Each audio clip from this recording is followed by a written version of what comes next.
First family, I trust that you are having a glorious day. Um, Last month, we set a big goal. We wanted to raise $170,000 this year for God's global mission. But more than this year, we set the goal that we wanted to raise $1.7 million for God's global mission by the end of this decade, and we are still very much committed to that goal. COVID-19 will not stop this. So we just wanted to remind you that you can still give to the GoFund. You can give online on our website, jesusfirst.church. You can also give through our app. You can text to give, and you can also give through the mail. So with all of that said, I was able to sit down this past week. Not sit down. Well, I guess technically sit down over the intranets with a couple of our global partners, Mark and Renee, Barclift, and it was just a great time to connect with them and see really how they're holding up through all of this, and really the doors that this is opening up for them on the mission field. So this is part 2 of my conversation with Mark and Renee Barclift.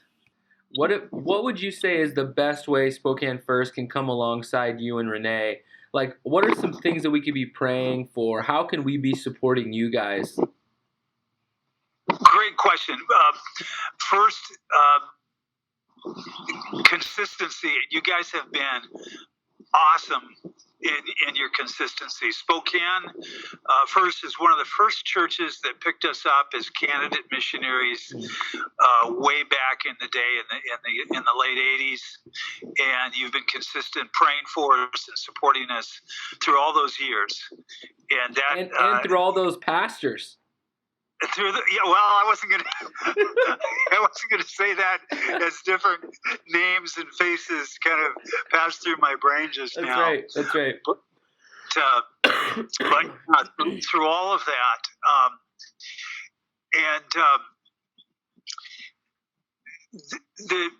obviously financial is essential. Right now, it's particularly challenging. I know it's challenging for churches with the online side of it. For missionaries, I think we're also concerned how that will shake out as things go on. So you guys have been awesome, faithful in that. The prayer, what I ask for me in prayer is for wisdom and just clear guidance from the Holy Spirit. What's been so exciting in the last several years is the incredible opportunities God has opened up.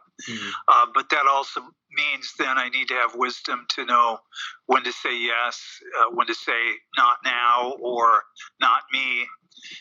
And so that's the kind of thing that prayer is really essential for. Praying for Renee and I, because we are separated when I'm traveling, and that can be challenging for both of us. In terms of the ministry and the people that I'm working with, just pray for, as you remember to pray for what we often call the persecuted church. I don't like that term because there's just one church, and they're members of our church. Mm-hmm. They're not members of a different church. But to pray for them and pray for the challenges they go through. Not the names that you hear in the news. Lots of people pray for them. Pray for their kids. Pray for their families. Pray for their congregations. Pray for the people we don't think about. When we think about persecution, somebody goes to jail, that means their wife doesn't have the husband at home. It means the kids don't have a breadwinner that has finances to support the family. It means a lot of extended challenges, and so just pray for those that are impacted by that. I think that's essential. We need to remember to do that. Yeah.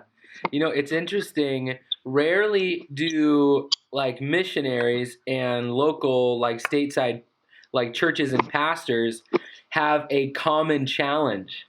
And with all of this coronavirus, COVID stuff, Like you guys are navigating the same complexities that we are. It feels like such a unique time. You're right, it is, and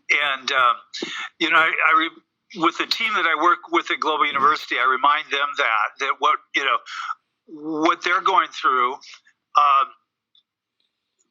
The partners I work with in Sri Lanka or Nepal or Vietnam or wherever it is, they're going through the same thing, but often in a more challenging way. Just saw an email from one of our partners in Rwanda, and he was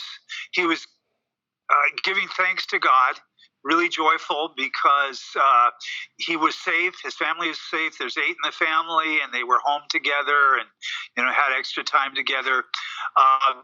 But they were hungry because since the church had not come together in the last few weeks, they hadn't had offerings and they hadn't had a salary. Wow. Hadn't had any finances for them. Wow. So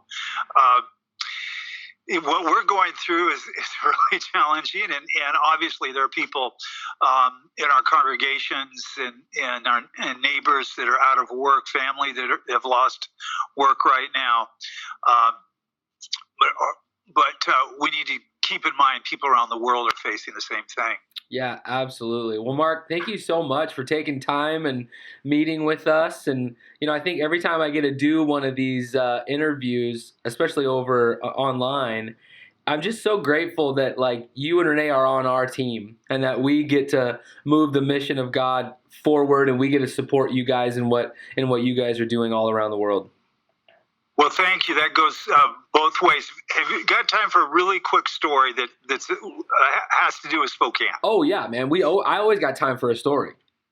Okay, so I think this is the last time that I actually was at Spokane First to speak.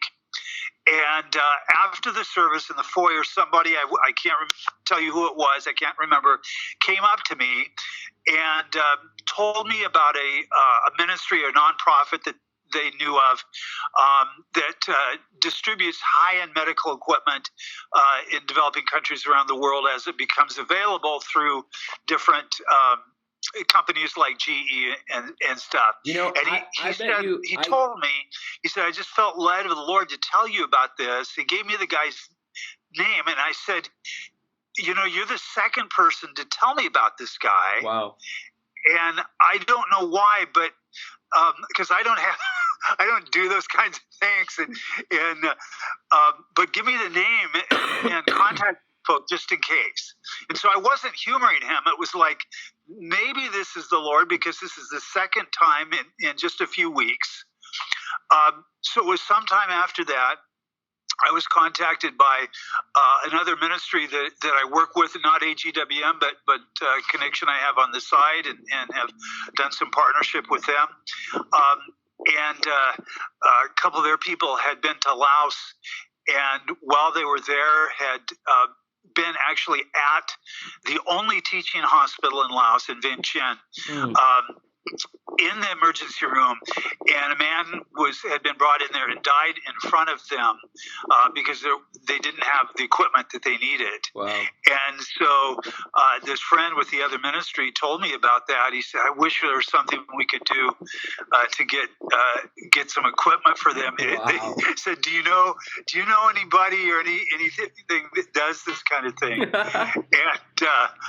I said, well, I don't know, but somebody told me this. I was at this church in Spokane. Somebody gave me this contact info. So long story short, I ended up contacting this guy. It's a guy out of California. Told him the situation. He said, this is the kind of thing we do. He said, send me a list. Let me see if it's, if it matches. Ended up getting a list of about $1 million worth of medical equipment that was needed. Sent it to this guy. He said, yeah, this is right in our area. He says it's going to take about another $500,000 to get the stuff there, get it installed, train the medical personnel and all that. and I thought, well, that's not my area.